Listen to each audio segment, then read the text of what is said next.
আসসালামু আলাইকুম। সবাই কেমন আছেন? আলহামদুলিল্লাহ, আশা করি ভালো আছেন। আল্লাহর অশেষ রহমতে আমরাও সবাই অনেক ভালো আছি। আজকে আমি আপনাদেরকে দেখাবো আমাদের ছোট্ট একটি স্বপ্নের ঘর। যেটা আমাদের এতদিন স্বপ্ন ছিল, এখন সেটা পূরণ হতে চলেছে। এটা হচ্ছে আমাদের ছোট্ট একটি গ্রামের বাড়িতে ছোট্ট একটি ডুপ্লেক্স। আশা করি ভিডিওটা দেখে আপনাদের ভালো লাগবে। এটা হচ্ছে আমাদের ঢোকার যে গেট এখনো কমপ্লিট হয়নি, কাজ চলছে। আর এটা হচ্ছে আমাদের সেই ছোট্ট স্বপ্নের ঘর। ঘরটি আমরা আসলে বানিয়েছি মূলত গ্রামে এসে কিছুদিন থাকার জন্য। ছোট করেই বানিয়েছি, কারণ এখানে তো থাকা হবে না, বেশি রুম বা অনেক বড় করে বানিয়ে অত টাকা খরচ করে আসলে লাভ নেই। তাই জন্য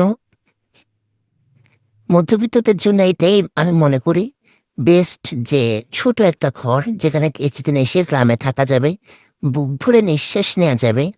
ঢাকা শহরের যে জঞ্জাল, যে দূষণ, সেগুলো থেকে কিছু দিনের জন্য হলেও এসে থাকা যাবে এখানে। এটা আমাদের নিচতলাতে একটি ড্রয়িং ডাইনিং একটা বেডরুম আছে এবং একটি কমন বাথ আছে, আর এটি হচ্ছে আমার কিচেন। কিচেনের পেছনে একটি দরজা আছে পেছনে যাওয়ার জন্য। এখন চলুন দেখে আসি উপরে দোতলায় কি কি আছে। এখন কাজ চলছে তো তাই একটু হিজিবিজি অবস্থা। যখন শেষ হবে তখন আশা করি আরো সুন্দরভাবে আপনাদেরকে দেখাতে পারবো। এখানে আমাদের চাচা উনি রঙের জন্য কাজ করছেন। রঙের আগে দিয়ে যে কাজগুলো করতে হয় সেটা করছেন এখনো রং। এটা মাস্টার বেডরুমের সাথে এই যে একটি অ্যাটাচ বাথ।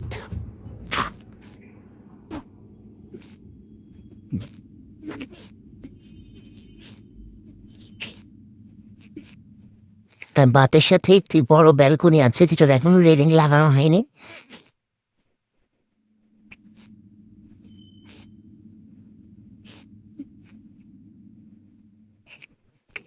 রেলিংটা যখন দেয়া হবে তখন আরো লুকটা আরো ভালো আসবে। এখন হচ্ছে গিয়ে আপনাদেরকে চলুন দেখিয়ে আনে মাস্টার বেডের বাথরুমটা, আরেকবার একটু দেখিয়ে নিই, একটু তখন ভালোভাবে দেখা যায়নি।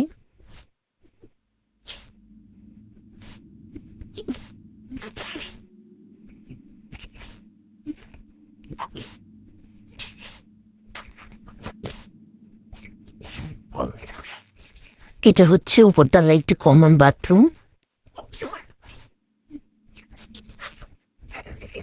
এটা সেকেন্ড বেডরুম।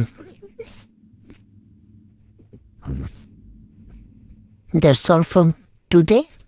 Thank you.